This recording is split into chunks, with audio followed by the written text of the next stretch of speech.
자, 제가 그래서 이제 뭐라고 하냐면요. 시진핑 체제가 이런 상황에서 들어선 거예요. 시진핑 체제가 2013년부터 출범했죠. 2013년부터요. 출범했는데 부채 중독에 빠지는 상태 속에서 들어선 거예요. 그러니까 이렇게 은행 돈, 이것도 주로 은행 돈은 어디로 많이 가냐면요. 국영기업으로 많이 갑니다. 국영기업으로. 왜? 국영기업은 정부에서, 은행은 대부분 주요 은행은 중국은 정부가 관리하고 장악하고 있거든요. 그러니까 국영기업들이 그래도 은행 입장에서 볼 때도 안전하기도 하고 그러니까 또 빌려주기도 하지만 국영기업들로 많은 돈들이 갔는데 한번 봐보세요. 자, 국영기업이란 건 되게 뭡니까? 공산당 이 권력하고 많이 유착이 될 수밖에 없잖아요. 아무래도요. 그렇죠? 국가 소유 기업이니까요. 말 그대로요. 그렇죠? 그러니까 어떻게 됐겠습니까? 은행 돈들이 많이 흘러들어가게 되면 돈이란 건 원래가 약간은 기본 속성이 지저분할 수밖에 없어요. 예? 이 부패할 수밖에 없는 이런 게 있잖아요. 그래서 후진타오 시절에 부정부패가 굉장히 심해집니다. 시진핑이 들어와가지고 권력을 강화하는 수단으로 뭘 삼았습니까? 정풍운동을 합니다. 부정부패자들을 막 색출해가지고 막 하죠. 그걸 이제 반대파들 숙청하는 하나의 거리로 해가지고 권력 강화의 어떤 수단으로 삼죠. 이 부정부패가 심해진 이유가 바로 이 부채 중독에 빠진 경제구조하고 무관하지 않다는 얘기예요. 왜? 돈이라는 것은 기본적으로 은행에서 나가는 건데 은행은 누가 통제하고 있냐? 정부가 다 통제하고 있다 이거예요. 예? 소위 말해서 뭡니까? 관치금융이죠. 관치금융. 우리 과거에 우리 독재정권 시절에도 있었던 관치금융이요. 그렇죠? 이 부정부패 하나의 저거잖아요. 그래서 시진핑이 집권했을 때 성장률이 8%가 무너졌었어요. 바오바의 기준이 무너졌어요. 그러고 나서 18년도가 2기가 출발하는 해잖아요. 7%가 무너졌습니다. 그리고 이제 올해는 6%가 무너질 거라고 예상을 했었어요. 이 팬데믹이 일어나지 않아도요. 그렇죠? 자, 이런 상황 속에서 이제 뭐냐면은 그 미중 갈등도 지금 심해지는 건데요. 저는 그래서 미중 갈등이 중국 문제의 핵심이 아니라는 거예요. 중국의 문제는 중국 내부의 문제가 더 심각하다 이거예요. 중국 내부의 문제가. 자, 그래서 시진핑이 들어서면서 내세운 게 뭡니까? 중국몽입니다. 중국의 꿈이죠. 중국의 꿈은 뭡니까? 과거 자기들이 명나라, 청나라 때 소위 말 조공무역을 받아가지고 자기가 세계의 중심, 자기들이 세계의 중심 국가다. 소위 중화주의죠. 중화주의요. 그렇죠? 중화사상이요. 그래서 이렇게 하면서 했던 이걸 다시 부활시키겠다는 거예요. 예? 21세기 그러니까 중화주의를 그러니까 21세기판 중화주의를 다시 그러니까 부활시키겠다는 것이 이게 중국몽인 거예요. 좀 이제 그러니까 경제가 성장을 쫙 하다 보니까는 이제 뭡니까? 예? 이게 이제 오만해지기 시작한 거예요. 그래서 제가 중국 문화를 가지고 뭐라고 표현합니까? 한국을 제가 눈치 문화에 비유했잖아요. K방역 설명할 때요. 일본은 수치 문화. 중국은 뭐라고요? 무치 문화. 예? 무치 문화가 뭐입니까? 부끄러움을 그 사람들은 몰라요. 자기들이 그러니까 인구가 대국이고 경제 규모도 그러니까 세계에서 2위국으로다 보니까는 아주 시건방져진 거예요. 그러니까요. 예? 그러면서 자기들이 그러니까 그래서 세계의 이제 중심 국가가 되겠다. 예? 미국만 없으면 자기들이 왕노를 할 수 있겠는데 뭐 이런 겁니다. 그러니까요. 세계의 중심 역할을 하겠다는 겁니다. 과거에 그러니까는 전통시대 때 했던 조공질서를 다시 이런 꿈을 꾸고 앉아 있는 거죠. 예? 천하는 그러니까 내가 주인이고, 예? 내 밑에 다 엎드려라 이거잖아요. 그러니까요. 예? 그렇죠? 근데 이거를 하기 위해서는 먼저 뭐냐면 중국 내부를 보다도 결속을 시켜야 되는 거죠. 예? 결속을요. 중국은 항상 보게 되면요. 외부로부터 침략보다는 되게 제국이 그렇습니다. 제국은 뭐냐면 내부의 문제로 되게 쓰러져요. 내부의 균열로요. 중국은 우리가 민족이 40개가 넘는 민족으로 구성되어지고, 예? 이런 나라다 보니까 이건 언제든지 균열이 될 수밖에 없는 이런 구조를 갖고 있어요. 예? 그렇죠? 그러다 보니까 이걸 가기 위해서는 더 중앙 권위를 강화시키려는 이런 유혹을 갖습니다. 예? 중앙 권위를요. 그래서 소위 말해서 이제 법치주의라는 얘기를 하는데 그게 바로 뭐냐면 그냥 다 시진핑의 권력을 강화하기 위해서 이제 이런 식으로 이제 해갔는데 자, 근데 이제 성장률이 제가 아까 이제 성장률이 2017년부터 보게 되면 다 6% 떨어졌어요. 6%로요. 예? 지난해 거의 그러니까는 6%를 방어했어요. 지난해 3분기, 4분기에요. 6%예요. 이 6이라는 숫자 잘 봐두세요. 제가 이걸 왜 그러냐면요. 자, 중국의 성장률 6%가 갖는 6%에는요. 민간 부분의 성장률이 사실상 없는 겁니다. 왜 그러냐면요. 왜 그러냐면은 자, 중국의 재정 적자가요. 금융위기 터졌을 때 금융위기 터지고 난 다음인 2009년도에 중국의 재정 적자가 GDP 대비 마이너스 2.5%였었어요. 그런데 지난 2015년부터 18년까지요. 중국의 재정 적자가 마이너스 3.4%에서 마이너스 4.3%까지. 마이너스 3% 내지 마이너스 4%를 재정 적자가 계속해서 유지되는 나라예요. 지금 무슨 얘기입니까? 성장률 중에서 3 내지 4%는 정부가 돈 투입해서 만든 거라 이겁니다. 6% 중에서요. 6% 중에서 한 평균 한 3.5%는 중국 정부가 돈을 투입해서 만든 성장률이라 이겁니다. 이 재정 적자가 이렇다는 얘기는요. 그럼 6%에서 3.5% 빼면 얼마 남습니까? 2.5% 남죠? 6%에서 3.5% 빼면 그렇죠? 자, 재정 적자가 이렇게 증가하다 보니까 국가 부채가 쫙 증가하는 거예요. 국가 부채가 오른쪽에 있는 막대 그래프가 국가 부채입니다. 빠르게 증가하고 있죠. 여전히 아직도 그러니까 안정적이긴 하지만은 예? 우리보다 높죠, 근데도요. 자, 그런데 문제는 뭐냐면요. 특히 이 재정을 두로 누굴 사용해서 재정을 많이 투입하느냐? 지방 정부들이 그러니까는 여기 보시게 되면요. 자, 여기 웨스트. 소위 중국이 저 내륙을 개발한다고 해가지고 내륙이라는 게 서쪽이잖아요. 서부요. 내륙을 개발한다 하다 보니까는 중국에 그러니까는 이 지방 정부 같은 경우 이 서부 지역은요. GDP 대비 거의 20% 마이너스 20% 재정 적자가 20% 될 정도로. 그다음에 여기 뭡니까? 노스 이스트 동북부죠. 동북부 지역이요. 15%. 중부 같은 경우는 10% 넘죠. 12% 정도 되고요. 그렇죠? 이렇게 그러니까는 이렇게 재정 적자. 그러다 보니까 지방 정부의 재정이 지금 굉장히 안 좋죠. 지방 정부의 재정이 굉장히 안 좋다는 얘기가 그래서 나오는 겁니다. 자, 그런데 올해 한번 봐보세요. 올해 지금 중국 성장률이 굉장히 좋게 나온다 그러죠. 자, 이게 IMF가 간 건데 중국이 한번 봐보세요. 맨 밑에 있죠? 재정 수지가 마이너스 12.1%입니다. 재정 대비해가지고요. 그러니까 GDP를 한 12%는 성장률을 정부가 돈 투입해서 끌어올린다는 얘기예요. 네? 그러면 정부가 돈을 이만큼 투입 안 하면 어떻게 되냐? 마이너스 12% 된다는 얘기입니다. 그만큼이요. 국가 부채가 그래가지고 폭발적으로 증가를 하잖아요. 18.7%포인트를 올해 증가할 걸로 IMF가 전망을 하고 있잖아요. 그렇죠?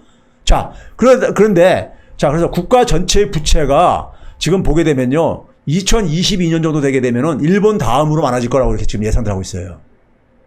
일본 다음으로. 예? 이렇게 많아질 거라고 지금 예상을 하고 있습니다. 국가 전체의 부채 물론요. 가계, 기업, 정부 부채 합해서요. 자, 문제는 이겁니다. 아까 제가 그랬죠. 중국의 성장률이 한 6% 되는데 그 중에서 한 3.5%는 중국 정부가 만들어낸다. 그럼 2.5%라 했죠. 예? 2.5%라 했죠.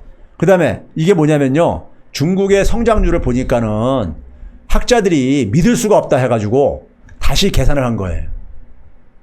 자, 중국의 성장률은 어떻게 추산을 하냐면요. 지방 정부들한테 다 이렇게 그 지방 지역에서 생산량 기준으로 다 집계해서 보고해서 올리라 그래요.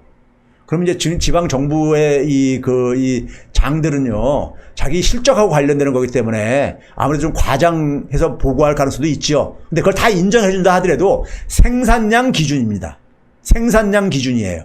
그런데 GDP라는 것은 원래가 부가가치 기준입니다. 시장에서 거래된 걸 기준으로 한 거예요.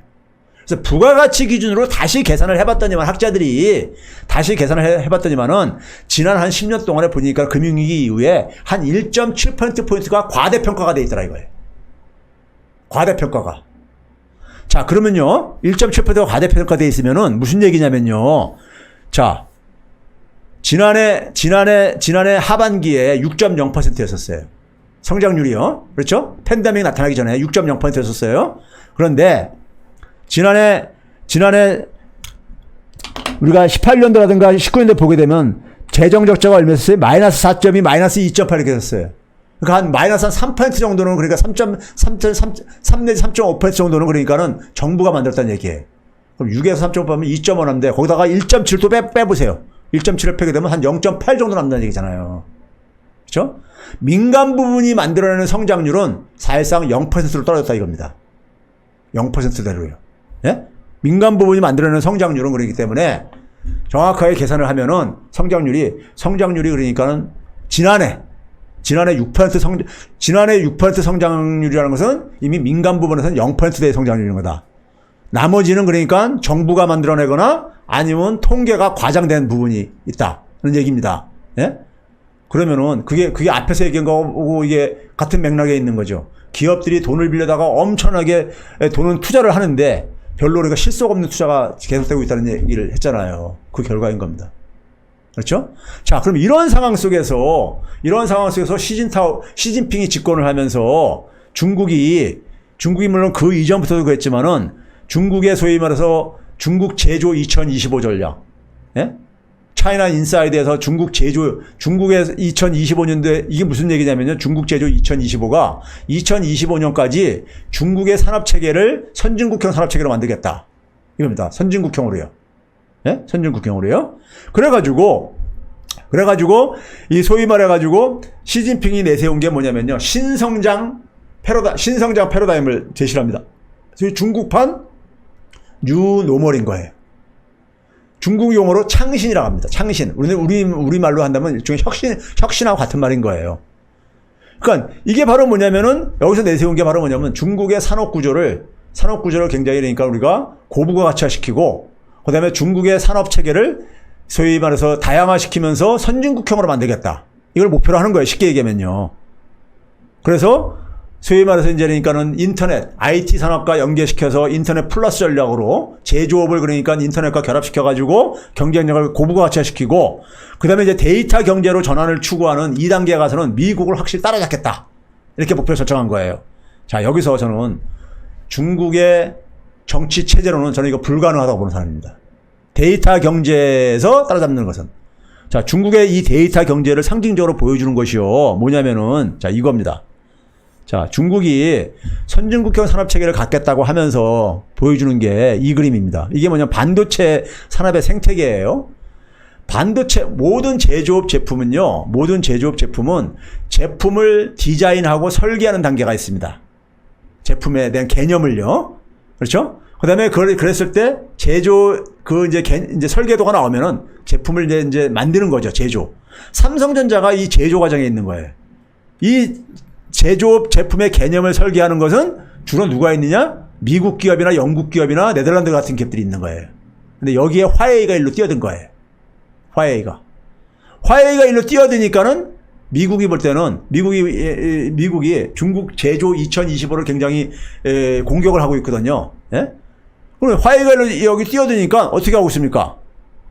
미국이 화웨이를 꼭 집어가지고 계속 공격을 하고 있잖아요. 그래서 지금 뭡니까? 화웨이가 첨단 시스템 반도체를 공급받지 못하도록, 예? 얘네들하고 거래하지 말라는 얘기 아닙니까? 그래서 대만계 TSMC가, 파운드리 제조업체가, 이 화웨이하고 거래 끊고 뭐냐면 미국에 가서 그러니까 공장 짓고 그랬잖아요.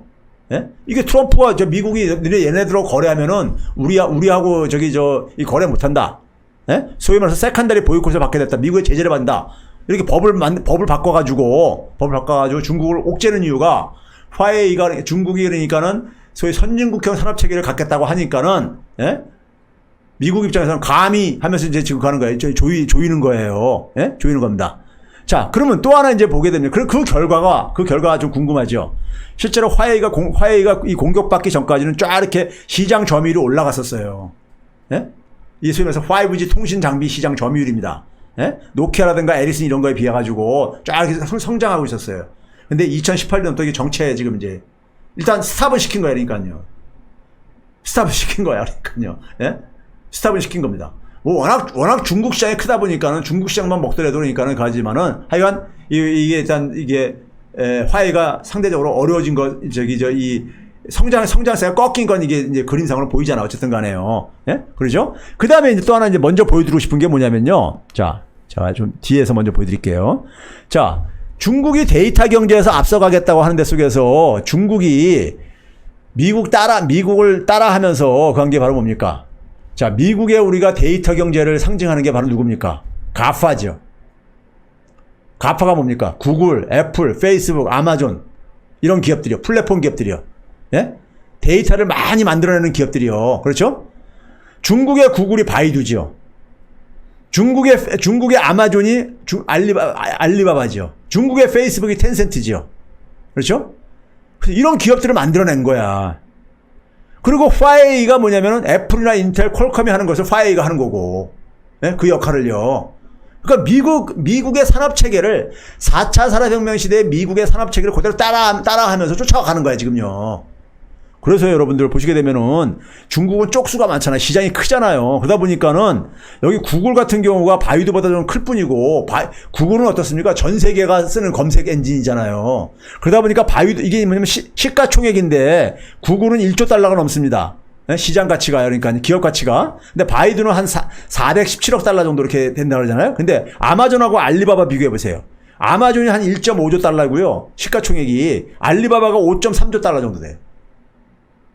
알리바바가 얘보다 어떻습니까? 거의 그러니까 이게 뭐 한 3배는 아니더라도 한 3배 정도 되네요. 그렇죠? 3배 정도 더 많잖아요.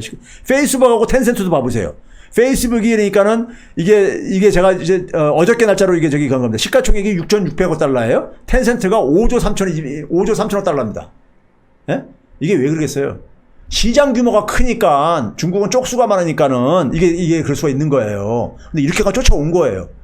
그러니까 미국 입장에서 볼 때는 미국처럼 이런 미국의 가파 기업처럼 이런 기업들을 갖고 있는 나라가 어디 있습니까?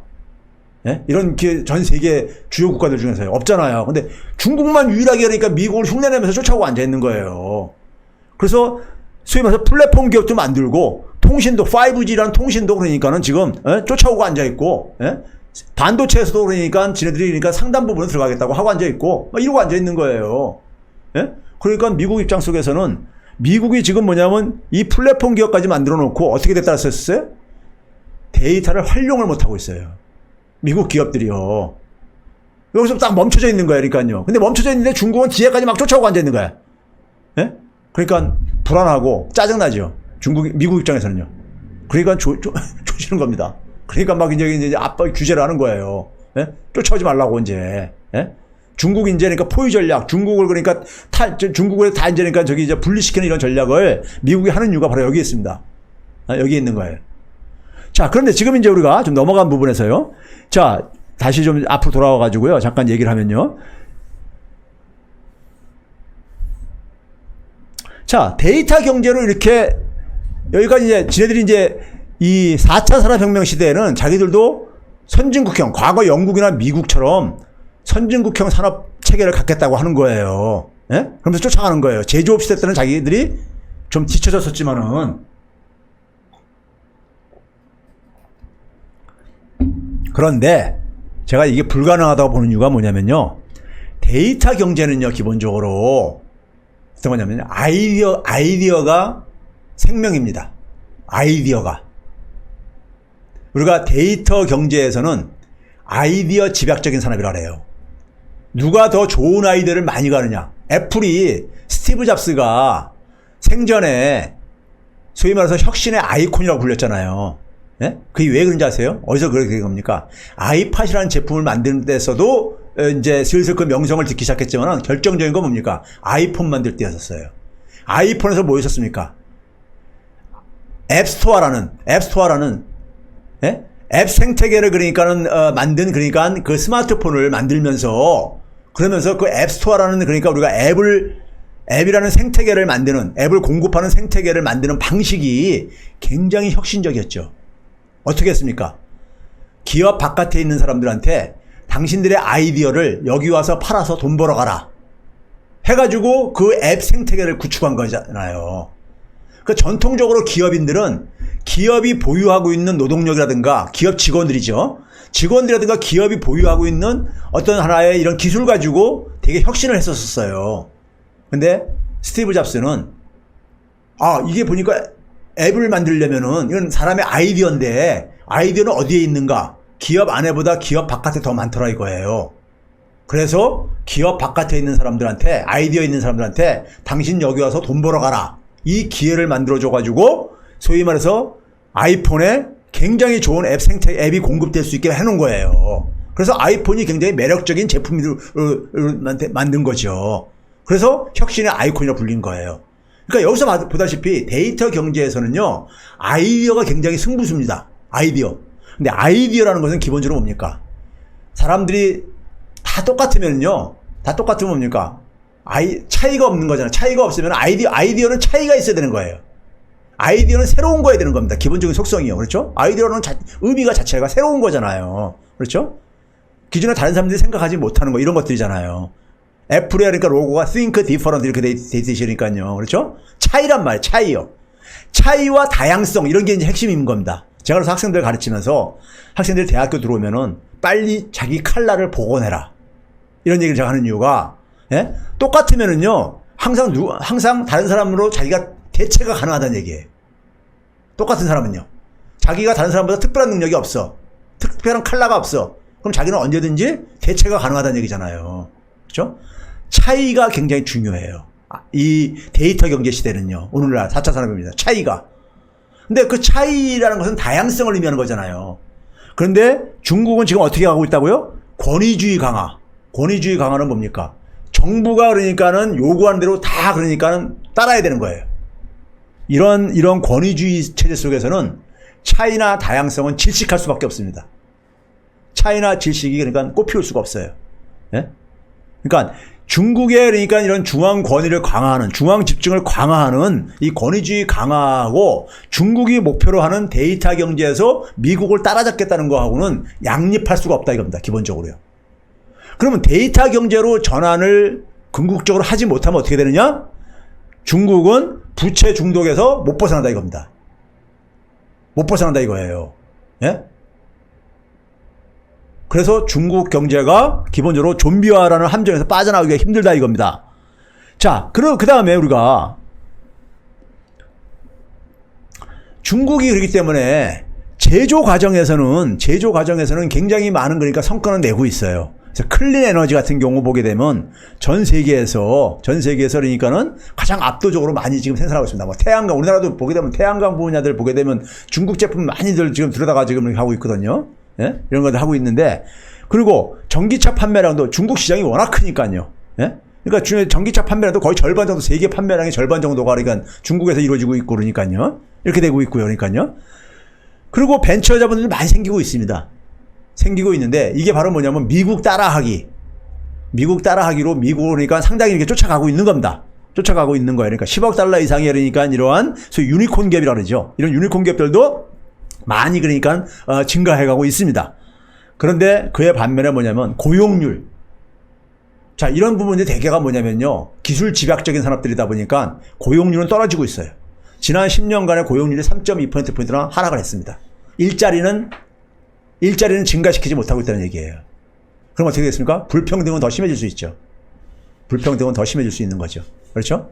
국가의 그러니까 우리가 산업 경쟁력이 그러니까 많이 개선이 됐음에도 불구하고 국가의 그러니까 경제 구조는 굉장히 갈 수가 있다는 얘기죠. 취약의 유주가 될 수 있다는 얘기죠. 그래서 제가 중국은 기본적으로 잘못된 꿈을 꾸고 있다는 게 뭐냐면은 중화주의 꿈이라는 것은 과거 영국, 19세기에 영국이 했었고 20세기에 미국이 했던 것을 자기들도 다시 21세기에 복원시키겠다는 거예요. 예? 그런데 이 중심주의 세계관은 이미 파산한 겁니다. 생명이 끝난 거예요. 예? 왜 그러냐면 중심주의 세계관이라는 것은 뭐냐면요. 자기가 중심이고 나머지는 다 주변이기 때문에 자기가 나머지 나라들한테 영향을 미치되 나머지 나라들은 나한테 영향을 못 미친다는 이런 세계인데 우리가 이 연결의 세계에서는요. 이번에 팬데믹에서 봤듯이 미국이나 서유럽의 선진국가들이 이번에 무력감을 드러냈잖아요. 그게 왜 그렇습니까? 연결의 세계에서는 같이 그러니까 영향을 주고받는 거지 다른 나라들로부터 혼자 그러니까 독립적으로 살아갈 수 있는 나라는 한 나라도 없다는 걸 보여준 거예요. 세상이 21세기는 지금 이렇게 변화가고 있는데 중국은 뭐냐면 20세기 사고로 돌아가고 있는 거예요. 20세기 사고에서 멈춰져 있는 거예요. 그런 점에서 중국 모델은 인류사의 새로운 대안이 될 수 없다고 얘기하는 겁니다. 지금 우리가 이번에 팬데믹 사태에서 미국의 최고의 경쟁력이 뭡니까? 달러 힘하고 군사력이잖아요. 이게 그냥 무력감을 드러냈잖아요. 이거 해결이 안 되잖아요. 이게 바로 뭡니까? 달러하고 군사력이 바로 뭐예요? 20세기의 힘이에요. 파워예요. 상징을 나타내는 겁니다. 근데 이러한 것을 꿈꾸고 있는 거야. 미국과 같은 나라가 20세기에 미국과 같은 나라가 돼보고 싶다는 이건데 미국이 그게 더 이상 작동이 안 되는데 미국의 그런 것들이요. 자, 그런 점에서 우리가 이제 우리의 선택을 마지막으로 시간이 벌써 그렇게 됐네요. 여러분들 다스베이다 들으셔야 되죠. 제가 다스베이다 1번 타주로 나왔는데 자, 한국의 의존도와 중국에 대한 한국 의존도가 많이 줄어들고 있습니다. 한국 같은 경우는 지금 뭐냐면 제가 시간이 없어서 간단하게 정리를 할게요. 다음에 한번 이거 정리해 드리도록 하고요. 한국이 중국으로부터 중국의 이러한 부상 속에서 우리가 견뎌낼 수 있으려면요. 견뎌낼 수 있으려면은 한마디로 얘기하면요. 한국의 이 산업재편. 최근에 문재인 대통령이 얘기한 한국판 뉴딜이 성공을 해야 됩니다. 한국판 뉴딜이 성공을 해야 되고요. 한국판 뉴딜이 성공을 하려면요. 제가 이제 마지막에 이런 얘기 했습니다. 한국판 뉴딜에서 빠져 있는 부분이 뭐가 있는가? 다스베이들 한번 들어봐 보세요. 지금 세대들은, 지금 젊은 세대들은 구글 세대입니다. 구글 세대에게 지금 뭐냐면 여전히 뭐냐면 제너럴 일렉트릭의 교육을 하고 있는 거예요. 제너럴 일렉트릭은 뭡니까? 제조업체입니다. 그렇죠? 이 교육이 지속되고 있는 거예요. 그래서 제가 무슨 얘기를 하냐면은 지금 50살 전후의 분들을 제가 뭐냐면 교실 이데아 세대라고 합니다. 여러분 서태지와 아이들이 92년도에 데뷔를 해가지고 94년도에 교실 이데아라는 노래를 발표를 하죠. 뭐 됐어 이젠 됐어 하면서 나오면서요. 그러면서 뭐냐면 이제 그런 가르침은 됐어 하면서 과거에 이런 거 배워가지고 뭐에다 쓰냐 하면서 이제 소위 말해서 학교 교육에 대한 어쨌든 간에 그 거부를 하는 이제 그런 노래를 담고 있잖아요. 그렇죠? 그러면 그 속에서 뭐냐면은 50대들이 그 당시 못 이뤘던 꿈, 50살 전후에 이 교실 이대 세대가 못 이룬 꿈을 이번 세대들한테는 그러니까 이것을 이루도록 지원을 해줘야 되는 거예요. 구글 세대가 구글식의 교육을 받도록. 그러면 한국판 뉴딜 완성되집니다. 우리는 왜 그러냐면은 눈치 문화라는 게 굉장히 업그레이드된 K방역을 만들어낸 문화의 힘이 있는 나라고 민주주의의 힘이 있는 나라이기 때문에요. 가능하다는 겁니다. 자, 시간이 없어서 오늘 여기서 끝내야 되겠습니다. 제가 오늘 시간을 좀 초과해서 좀 죄송합니다. 예, 다음 주에 뵙겠습니다.